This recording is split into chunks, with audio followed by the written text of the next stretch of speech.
আপনি বলেছেন মবকে কোরবানি দিয়েছেন, মবকে আপনি কোরবানি দিয়েছেন?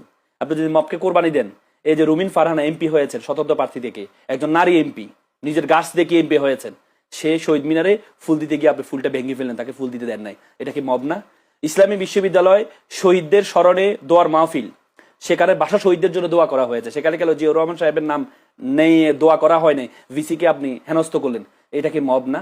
আপনি ঢাকা বিশ্ববিদ্যালয়ের ভিসি, বর্তমান যিনি ভিসি আছেন, তিনি সহ গিয়ে ফুল দিতে গেলেন, সেখানে গিয়ে ওনাকে ফুল দিতে দিলেন, ওনাকে পিছনে রাখলেন, যারা বিএনপি পন্থী শিক্ষক আছে তারা সামনে গিয়ে ফুলটা দিলেন, এটা কি মব নয়?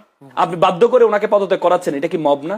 আপনি আমাদের এই কি বলে অনার অফ প্রেসিডেন্টস কি নিয়ম অনুযায়ী হচ্ছে এখানে ফুল দেওয়ার ক্ষেত্রে রাষ্ট্রপতি, রাষ্ট্রপতির পরে প্রধানমন্ত্রী, প্রধানমন্ত্রীর পরে হচ্ছে প্রধান বিচারপতি, এরপরে হচ্ছে আপনার মন্ত্রী পরিষদ, এরপরে বিরোধী দলীয় নেতা।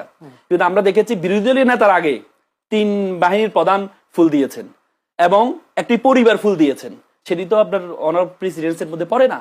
কিন্তু এটা কি মব নয়? আপনি সাংবিধানিক নিয়ম আলোকে তো আপনাকে করতে হবে, সেটি না করে এটি কি আপনি মব না? তাহলে আপনি মব কি? আপনার নিজের স্বার্থে আসলে এগেনস্টে গেলে মব, আর আপনি আপনার পক্ষে আসলে এটা মব না? এটা কি মব?